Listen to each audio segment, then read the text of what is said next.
안녕하십니까. 목동관리 전문기업 행센 오영일입니다. 반갑습니다.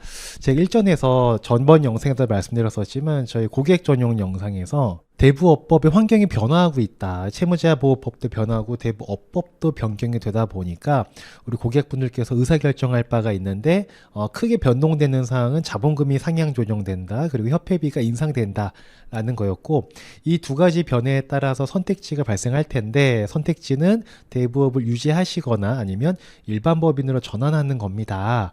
라는 말씀드렸고 대부업과 일반 법인의 장단점이 있겠죠. 법인을 운영할 때에 그때 그 기준점은 선택에 대한 기준점은 운영자금이 3억 원 이상이신 분들은 대부업을 유지하시는 게 유리하고 아니신 분들은 일반 법인으로 이참에 전환하시는 게 유리합니다라고 안내를 드렸었습니다. 그리고 이렇게 이제 일반 법인으로 전환하신 분들 중에서 자본금을 5천에서 1,000만 원으로 줄이고자 하시는 분들이 계셨는데 이거는 이제 감자죠. 자본금 5천짜리를 1,000만 원짜리로 줄이는 거니까 감자입니다. 5천에서 늘리는 걸 증자, 줄이는 걸 감자라고 하잖아요. 그래서 오늘은 감자할 때, 청산할 때 알고 있으면 도움 될 수 있는 내용을 말씀드리도록 하겠습니다. 일단 절차를 좀 말씀드릴 건데 이 감자 절차 딱 보면 뭐 복잡합니다. 법률적으로 보면. 근데 법률적인 절차 말고 실제 저희 행센의 절차를 말씀드리면 고객분들께서 저 감자하고 싶어요 라고 의사표명을 해주십니다. 그러면 저희는 필요 서류는 이런 게 있습니다. 준비해 주세요 라고 말씀드리면 고객분들께서 준비해서 저희한테 주십니다. 그러면 저희가 법무사님한테 딱 전달을 드려요. 그럼 저희 법무사님이 다 알아서 하십니다. 그 세무사님이 다 알아서 하십니다. 그리고 하다가 이제 채권자 보호 절차가 끝났으니 출금하셔도 됩니다 라는 메시지를 저희 고객분들께 드리게 돼요. 이 채권자 보호 절차라는 건 뭐냐면 별게 아니라 일반적인 회사는 자본금을 줄이는 거, 감자를 하는 게 굉장히 큰 일입니다. 왜냐하면 이해관계가 많이 얽혀있는 일반 상거래를 많이 하는 회사에서는 자본금 규모를 믿고 너네 회사랑 거래했는데 너네 회사의 재무 환경이 좋기 때문에 내가 투자도 했고 돈도 빌려줬는데 아니 갑자기 자본금을 줄이다니 이건 뭔가 큰 일인 거거든요. 그래서 일반적으로 상법에서는 감자를 할 경우에는 채권자 보호 절차를 하도록 되어 있는데 그건 뭐냐면 신문 공고입니다. 신문 공고 이런 신문에다가 여기 보이시고 빨간 거 박스 쳐져 있는 거 이렇게 공고를 하세요라는 건데 뭐 이거 보면은 이제 뭐 자본 감소 공고 및 주권 제출 공고 이런 식으로 실제로 신문에 공고를 하게 됩니다. 요 옆에 있는 거 요거는 이제 조직 변경 공고라 그래서 주식회사에서 유한회사로 조직에 대한 형태를 바꾸는 건데 이것도 마찬가지로 또 공고를 하게 돼 있거든. 채권자 보호 절차를. 요거는 저희 고객님 회사 법인을 저희가 진행을 하는 사례입니다. 그래서 이런 것들이 채권자 보호 절차인데 이렇게 신문에 올리고 1개월 동안 채권자들에게 이의를 제기할 수 있는 기회를 제공을 해줘야 됩니다. 그게 바로 이제 여기서 말한 채권자 보호 절차인데 그러니까 이거죠. 우리 감자할 건데 감자하는 거 반대하는 사람이 있으면 이의를 제기하세요. 우린 다 얘기했습니다. 라고 해서 이렇게 막 신문에 공고를 하는 거죠. 알리는 거죠. 그리고 특정한 채권자에게는 직접 다 이렇게 최고하게 되어 있고 알리게 되어 있고 이런 건데 뭐가 됐든 저희는 채권자 보호 절차라는 게 사실상 형식이죠. 법에 있으니까 해야 되는 거지 뭐 저희 고객분들이 채권자면 채권자지 그분들이 채무자가 될 일은 없거든요. 그래서 채권자 보호 절차는 형식상이 있으니까 이걸 진행을 하고 나면은 저희가 출금하셔도 됩니다. 5천만 원에서 1,000만 원으로 자본금 줄이시는 거니까 4천만 원 빼세요 라고 이렇게 안내를 드립니다. 그럼 빼면 되시고 그 다음에 이제 자본금이 5천에서 1,000으로 줄었잖아요. 그럼 그걸 가지고 또 법무사님이 감자 등기를 하러 등기소로 달려가시게 됩니다. 그러니까 고객분들께서 하실 일은 감자를 하겠다는 의사가 있으시면 저희에게 말씀을 해주시고 필요 서류 안내 드리면 그거 준비해 주시고 그 다음에 이거 끝났습니다. 출금하셔도 됩니다. 라고 말씀드리면 출금하시면 되고 요 채권자 보호 절차는 1개월입니다. 1개월이 걸린다 라고 보시면 됩니다. 네, 간단하죠? 자, 그리고 이제 감자를 할 때 이제 또 세금은 어떻게 되느냐라고 물어보시는 분들이 계시는데 세금 없습니다. 네, 그냥 무조건 없다는 게 정답은 아닙니다. 저희 고객분들의 상황에서는 없다. 그러니까 이제 맞춤형 답변입니다. 감자하는 거는 세금이 원래 없나 봐. 그러니까 아니에요. 저희 고객분들 상황에서는 감자를 하실 때 현재 기준으로는 세금이 없다라는 맞춤형 답변이라는 점 다시 한번 말씀을 좀 드리고요. 원래 감자를 할 때 발생할 수 있는 세금은 배당소득세입니다. 배당소득세인데, 아니 근데 배당소득세라는 건 배당을 받을 때 내는 세금이잖아요. 근데 우리는 감자만 했지 배당을 받지 않았으니까 낼 세금이 당연히 없겠죠. 너무나 당연한 겁니다. 근데 감자를 할 때 배당을 받게 되는 경우도 있고요. 때로는 배당소득세 관련해서 알아두시면 좋은 게, 법인을 청산할 때 배당소득세를 내게 될 수도 있습니다. 아니 법인 청산할 때 배당소득세, 이 무슨 말이야? 오영일, 너답지 않게 왜 이렇게 오늘 어려운 얘기를 계속 하는 거야? 이러는 분들이 계실 텐데, 이게 가장 쉽게 설명하는 중입니다.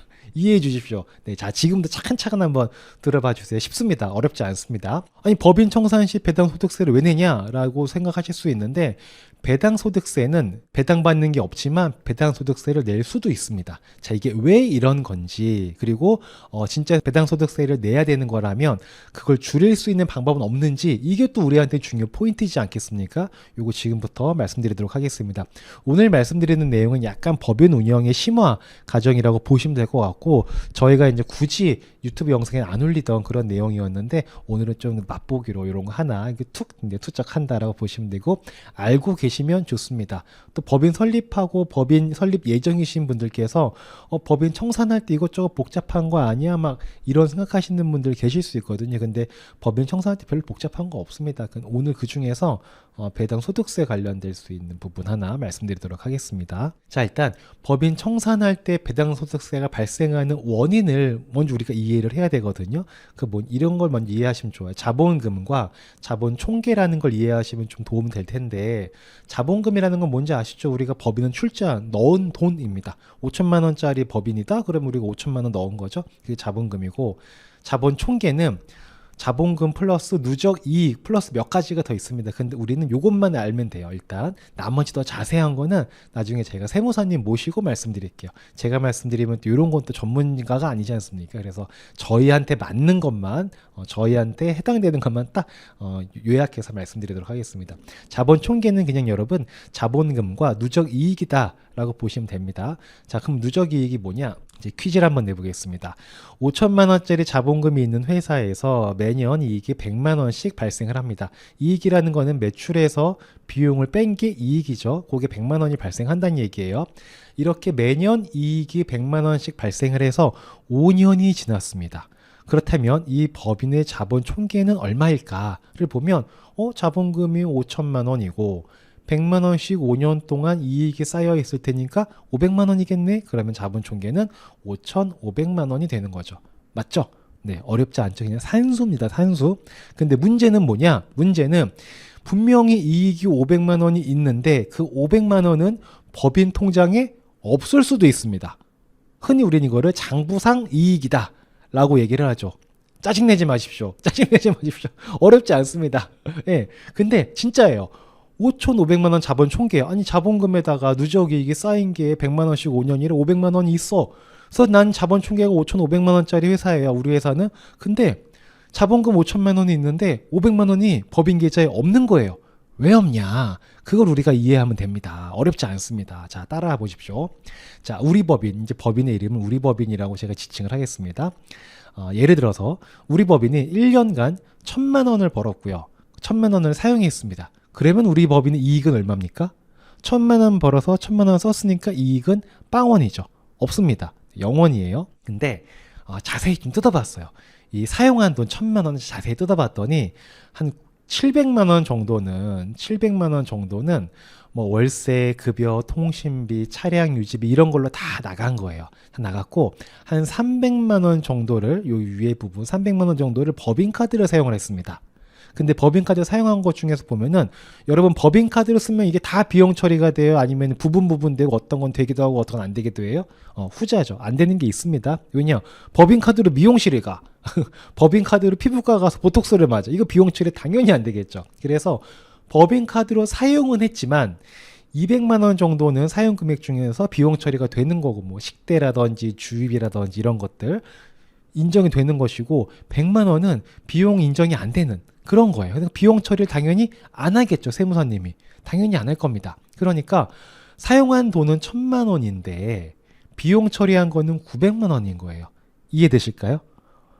사용한 돈은 1,000만 원인데 100만 원은 이거는 비용 처리할 수가 없는 돈이에요. 막 피부과 갔고 미용실 가서 파마하고 막 이랬어요. 뭐 영화 보고 막 이랬어요. 이거는 안 될 거지 않습니까? 그래서 이거는 법인카드에서 비용 처리가 안 되고 900만 원만 비용 처리가 됐습니다. 그러면 다시 정리하면은 우리 법인의 이익은 1000만 원을 벌고 1000만 원을 썼지만 법인 이익이 100만 원이 남는다라고 표현을 합니다. 요 이익 100만 원이 이제 우리가 흔히 말하는 장부상으로만 남아있는 이익이에요. 계좌에 돈은 없어. 썼으니까 돈은 없어요. 근데 장부상에는 우리가 회계 처리를 하잖아요. 회계 처리할 때 얼마가 소득이고 얼마가 비용이고 숫자로 입력하게 되어 있는데 이 1000만 원을 썼는데 900만 원만 입력하고 나머지 100만 원은 어디에 입력한다? 그냥 이익으로 입력할 수밖에 없다는 거예요. 썼지만 이익으로 잡혀 있는 겁니다. 그래서 법인 이익이 100만 원이 남게 되는 겁니다. 만약에 여러분께서 지금 10명 중에 한 3분 이상 이해가 안 됐다. 그러면 제가 더 갈고 닦아서 더 열심히 준비해서 더 쉽게 설명할 수 있도록 준비를 해보겠습니다. 일단 오늘까지는 제가 설명할 수 있는 것 중에 가장 잘 설명하고 있는 중이다 라고 믿고 말씀 계속 드리겠습니다. 자, 그래서 아까 전에 이 슬라이드를 보면서 말씀드렸던 게 자본 총계가 5,500만 원이긴 하나 이 이익에 대한 부분 500만 원은 법인 계좌에 없을 수도 있다 라는 말씀, 이제 좀 이해가 되셨기를 바랍니다. 장부상의 이익이라는 거죠, 이게. 그러면 제가 아까 전에 또 이 슬라이드를 보면서 말씀드렸던 게 뭐냐면 법인을 청산할 때는 배당소득세가 발생할 수도 있다. 요 말씀을 드렸었잖아요. 이제 좀 눈치가 빠르신 분들은 이제 이거 같은데 라고 생각하실 수도 있겠는데 우리가 법인을 청산할 때는 가장 중요한 게 돈을 정리하는 겁니다. 줄 돈 주고 받을 돈 받고 딱 깔끔하게 영원으로 만들어야 돼요. 다 그냥 리셋을 해야 됩니다. 이때 만약에 아직 안 낸 법인세가 있다 법인세 내고 뭐 부채 상환할 것은 부채 상환하고 이 부채 상환할 때는 대표님들이 이 회사에 빌려준 가수금들 있죠. 이런 것도 다 받으셔야 됩니다. 이런 것도 다 법인 입장에서는 부채이기 때문에 사실상 우리야 1인 법인이기 때문에 내 돈이 법인 돈이고 법인 돈이 내 돈 같은 이런 생활을 하게 되는데 엄밀히 따지면 가수금은 법인한테는 부채인 거죠. 왜? 가수금이라는 거는 대표자가 법인한테 빌려준 돈인 거지 않습니까? 그러니까 법인은 빌린 돈을 조금 유식한 말로 채무, 부채라고 하잖아요. 그러니까 이제 청산할 때는 모든 부채를 상환을 해야 되기 때문에 가수금도 포함을 해서 청산을 해야 된다라는 거고요. 자본금도 당연히 다 출자자에게 돌려줘야 되고요. 마지막에 이겁니다. 이게 이제 그거예요. 오늘의 하이라이트입니다. 잉여금 배당입니다. 잉여금 배당. 법인의 계좌에 돈은 숫자로는 없을 수 있습니다. 통장에는 돈이 없어. 근데 장부상 이익은 막 500만 원, 1000만 원 또는 많으면은 뭐 1억, 뭐 2억 이렇게 잡혀 있을 수도 있겠죠. 그러면 그 이익, 장부상 이익 또한 누군가한테 배당 처리라는 의제 배당이라는 걸 해야 돼요. 이건 뭐냐면 실제로 현금을 주는 배당을 한 건 아니나 장부상의 이익을 배당한 것으로 본다라는 겁니다. 그러면 이제 우리 억울할 수 있죠. 아니 나는 실제로 배당 받지도 않았는데 만져보지도 못했는데 무슨 세금이냐 이게 말이 되냐 라고 생각을 하실 수도 있어요. 충분히 공감합니다. 그럴 수 있으십니다. 근데 여러분 조금만 생각해 보시면은 그 돈 여러분이 못 만져보지 않았습니다. 다 우리가 옛날에 세금 안 내고 쓴 돈이에요. 못 만져본 돈이 아니야. 다 우리가 사실은 쓴 돈입니다. 네, 이 세무회계 처리가 그렇게 불합리하게 되어 있지 않습니다. 네, 무슨 말이냐면 과거에 우리가 이랬잖아요. 다시 일로 돌아가 보면 1000만 원을 썼는데 그 중에 비용 처리하는 게 100만 원이 있다라고 말씀드렸잖아요. 이거는 비용으로 처리할 수 없는 돈이기 때문에 뭐 미용실 가시거나 뭐 피부과 가시거나 뭐 이런 것들, 그쵸? 근데 만약에 우리가 저때 저 돈을 안 썼다고 볼게요. 실제로 쓴 돈이 1000만 원이 아니라 진짜 딱 900만 원만 쓴 거예요. 딱 이것만 쓰고 이 100만 원은 진짜로 안 써가지고 비용 처리가 안 되는 돈을 쓰면 안 되지 하고 진짜 안 썼어. 그래서 그게 법인 통장에 그대로 쌓여 있다고 한번 가정을 해보겠습니다. 법인 계좌에 숫자로 100만 원은 딱 들어있는 거예요. 그러면 만약에 우리가 이 법인 통장에 있는 100만 원을 사용하려면 개인적으로 비용 처리가 안 되는 쪽에 사용하려면 어떻게 사용해야 됩니까? 법인에 있는 돈을 개인한테 가지고 와야 되죠. 그때 뭐가 발생해요? 소득세라는 게 발생하죠. 세금이 발생합니다. 근데 우리는 그때 만약에 세금 내고 이 돈을 썼다. 그러면은 지금 우리가 배당소득세 낼 거리가 없어요. 왜냐하면은 누적이익으로 안 잡혀있을 때니까. 다 써버렸으니까. 근데 그때 당시에 세금을 안 내고 썼잖아요. 그쵸? 그래서 그때 쓴 거 세금 지금 내는 거라고 보시면 돼요. 그러니까 사실상 억울할 건 아닙니다. 그때 당시에 세금 내고 썼건 세금 안 내고 썼다가 지금 세금 정리하건 요런 개념 차이인 거지 별로 억울해할 필요는 없다라는 말씀드립니다. 이때 당시 진짜 100만 원을 우리가 비용 처리 안 되는 건 안 썼고 법인이 있었으면 그 돈을 빼오려면 뭘로 빼와야 돼요? 상여금 처리를 하거나 급여 처리를 하거나 배당 처리를 해서 개인한테 돈을 가지고서 썼어야 됐잖아요. 이거 다 세금 들어가는 거지 않습니까?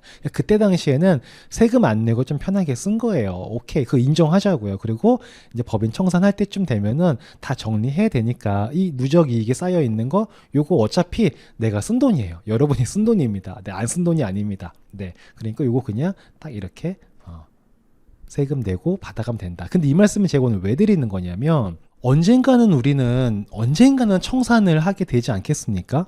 언젠가는 사람도 나이가 들면 언젠가는 사망을 하듯이 우리의 법인도 언젠가는 청산을 하시게 될 거예요. 그러면 그때가 되면은 누적 이익이 많이 쌓여 있을 거예요. 그럼 자본 총계가 커진 상태겠죠. 그러면 청산을 할 때 그 누적 이익으로 쌓여 있는 걸 다 한 번에 배당을 해야 돼요. 근데 그게 만약에 2천만 원이 넘어가면 뭐가 됩니까? 종합과세가 되는 것이고 또 이게 배당 소득이 1,000만 원 넘어가면 이게 또 건보료에 또 영향을 줄 수 있는 거거든요. 우리가 법인을 할 때야 건보료 걱정이 없죠. 근데 법인을 청산한다는 얘기는 이제는 지역가입자로 노출된다는 거밖에 안 되는데, 근데 그런 와중에 배당소득세가 이렇게 많이 발생한다? 그러면 이제 그때부터는 이제 또 건보료 부담이 늘어날 수가 있습니다. 그래서 언젠간 하게 될 청산을 고려한다면, 그리고 그때 발생할 배당소득세를 고려한다면 매년 일부씩 누적 이익을 배당으로 처리하는 스킬도 좀 필요하다. 자본 총계가 커지지 않도록 관리하는 것이 필요하다라는 겁니다. 근데 이거는 이제 어차피 또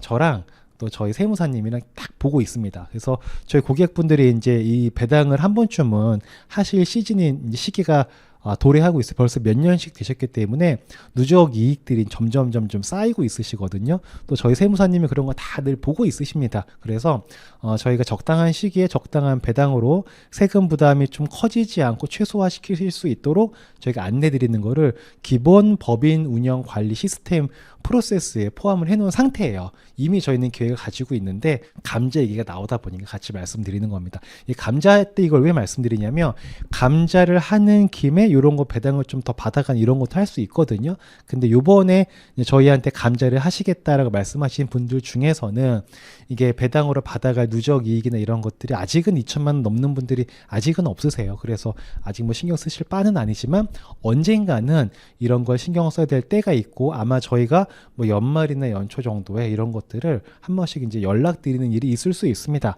그때 만약에 이제 저희 고객분들께서 연락 받으시면 그때 그거 누적이 내가 썼지만 세금 안 내고 쓴 거 그냥 그 지금 배당 처리해서 세금 내라는 거구나. 그래야 나중에 세금 폭탄 안 맞으니까 이렇게 이해를 해주시면 될 것 같습니다.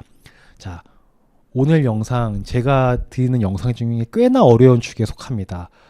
저도 이걸 어떻게 가장 쉽게 설명할 수 있을까? 약간은 왜곡이 될 수 있겠지만 약간은 본질에서 벗어날 수 있겠지만 이제 피해가 생기지 않는 법인에 의해서 가장 쉽게 설명을 드려야 하는데라고 연구를 많이 하고 좀 정리를 해서 말씀드려 봤는데 아마 어려우실 겁니다. 네, 어려우실 거고요. 요거는 저희가 한 번 더 조금 저도 스스로를 갈고 닦아서, 저도 이제 자본 총기 이런 거 설명해 본 게 처음이거든요. 좀 더 쉽게 설명할 수 있도록 준비 잘 해가지고 이해가 안 되시는 분들이 계실 수 있을 테니 나중에 또 한 번 더 말씀드리는 시간을 갖도록 하고요. 차후에 또 이제 실제로 배당을 실행해야 되는 그런 시기들이 올 건데 그때 또 한번 말씀드리는 시간을 갖도록 하겠습니다. 자, 어려운 얘기 집중해서 들으시느라 고생하셨고요. 이해하셨다면은 정말 대단하신 겁니다. 그리고 이해를 못하셨다면 정상입니다. 네, 이상하게 생각하지 않으셔도 됩니다. 자, 일단 오늘 준비한 내용 여기까지고요. 저는 물러가도록 하고 다음에 또 인사드리도록 하겠습니다. 자, 지금까지 사람이 잘 사는 방법, 돈과 마음을 연구하는 행복재무상담센터 오영일이었습니다. 들어주셔서 감사하고요. 다음에 또 뵙겠습니다. 들어가겠습니다. 안녕.